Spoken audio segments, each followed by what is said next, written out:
Hoy! Hoy! Si Luisity ulit ito at sa reading vlog na ito, babasahin natin ang huling aklat sa Moy Moy Lulumboy serye na pinamagatang Moy Moy Lulumboy, ang ugat at ang propesiya. Hurrah! Yung suot ko, kakulay pa ng aklat na ito at gaya ng sabi ko, ito na nga ang huling aklat sa Moy Moy Lulumboy serye. Halo-halo ang aking mga damdamin, masaya ako at nananabik na malaman kung anong mangyayari sa dulo, sa pagtatapos ng Moy Moy Lulumboy. At syempre, may konting pangungulila kasi matatapos ko na rin ito at matatapos na rin ang kwento. Di ko alam kung magkakaroon pa ulit ng bagong serye na pag-uusapan si Moy Moy Lulumboy. Kaya, alamin na natin at simulan na natin basahin ang aklat na ito.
Heto ang unang reading update.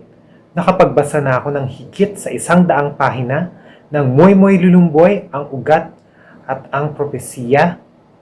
Masasabi ko na naiiba ang vibe ng aklat na ito. Para sa akin, bilang panatiko ng serye na ito, iba ang timpla ng aklat na ito kung ikukumpara mo kahit dun sa mga ikatlo, ika-4 o ika-5 aklat. Masasabi ko talaga na hindi na ito pang middle grade at ito ay pang teenagers. Ang mga pinagdaanan o ang mga paksa na parang tinalakay dito ay talagang pang teenager na. Masasabi natin dahil sa edad na ni Moy Moy na 16. At yun nga, talagang inilathala dito kung anong mga pinagdadaanan ng mga nasa mataas na antas ng paaralan at saka kung ano yung mga pinagdaraanan ng isang teenager.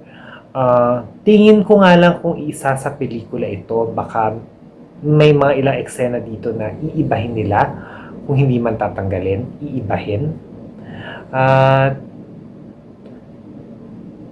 Parang ang nakukuha natin dito, si Moy Moy, gusto na niyang kalimutan ng Gabon, pero yun nga, may pinangako siya kay Montar, kapalit ng pagbalik ni Spaghetti, ang pusa. Ayun nga, dun sa unang 100 pahina na binasa ko, binigyan ng focus ang buhay ni Moy Moy sa Amalaw, kasama ang mga buntawi o mismong tayong tao. Medyo mabagal pa ang tindi ng mga ganap para sa isang pantasya na aklat. Pero malaman natin kasi may nangyari daw kay Alangkaw. Kaya, ano ba ang hinihintay natin? Alamin natin. Ho! Isa na namang reading update. Nakapagbasa na ako ng halos 300 pahina at masasabi ko na mas tumindi ang mga eksena dahil pumunta na tayo sa mundo ng Gabon at ang mga apo, partikular sina Amihan at si Buhawan, na tama ang kutob ko na siya talaga ang nagpanggap na si Jasmine ay ang mga apo na nagpahirap sa mga tibaro. Ngayon, masasabi ko na mas tumindi ang mga pangyayari. Nagkaroon ng mga flashbacks na talagang nagbigay ng linaw o mas dumagdag sa kwento, kumbaga. Parang mas, madalas hindi kasi ako masyado mahilig sa mga flashbacks. Hindi ko parang madalas bigla na lang silang sinisingit. Para kumbaga hiwalay na kwento siya o di kaya dapat mas nasabi ito nung una. Pero dito, mas nagbigay siya ng linaw sa mga nangyayari, sa kwento. Nararamdaman ko na mas ma-action siya, ang mga sumunod na nangyari, at magkakaroon ka ng mga tanong na nais mo makakuha ng mga sagot. At ayun nga, tuloy-tuloy yung pagbabasa ko, medyo mabilis ang daloy ng kwento, at yan yung gusto ko dito sa seryeng ito. Alam ko ang ibang tao parang hindi masyado gusto yon, gusto pa ng kaunting pagbuo siguro ng mundo o kaya ng mga karakterisasyon. Pero sa akin, sakto lang, tama lang. Tama lang ang tindi ng mga kwento, nailarawan ng gabon, ng tama lamang, ng sapat lang. Tsaka, ayun, aabangan ko talaga ang mga mangyayari sa mga susunod na pahina.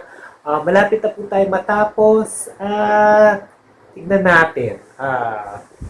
Tignan natin kung ano pa ang mangyayari. Babalikan ko kayo. Ho!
Thank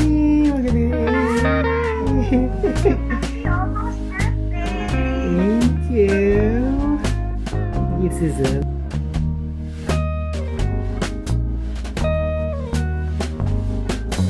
Natapos ko nang basahin ang aklat na ito at masasabi ko na may mga eksena na parang bigla na lang lumitaw. Parang yung paglipat mula sa isang eksena papunta sa sunod ay medyo hindi naging ganong kalinaw. Yung pagpunta ni na Alangkaw at Jasmine sa Amalao, medyo nalito ako ng saglit. Pero maganda pa rin naman yung mga leksyon na nabanggit dun sa dulo ng kwento.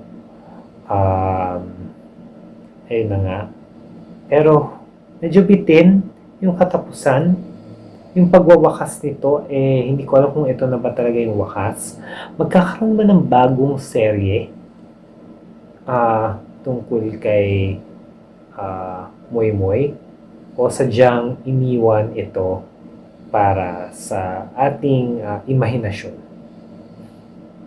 Ay, malalaman na lang natin sa hinaharap. Pero base sa mga pangyayari at naging daloy ng kwento na ito, bibigyan ko ang Moy Moy Lulumboy, ang ugat at ang propesiya ni Segundo Matias Jr. ng 4 na bituin. Sabihin niyo sa akin kung nabasa niyo na ang buong Moy Moy Lulumboy na serye. Sabihin niyo kung ano ang inyong mga puna o kung ano ang masasabi niyo sa inyong karanasan sa pagbabasa ng mga libro sa Moy Moy Lulumboy na serye. Sana ay nagustuhan niyo itong reading vlog na ito. Kung ganon, bigyan niyo ito ng thumbs up at i-click lang ang subscribe button at i-click ang bell icon sa baba para maging updated sa aking mga videos. At ilalagay ko sa ibaba ang mga links at handles ng aking mga social media accounts. Kaya sundan niyo ako doon at suportahan niyo ako. Maraming salamat sa panonood. Laging magpasalamat at ilabas ang mababasa sa inyo. Paalam!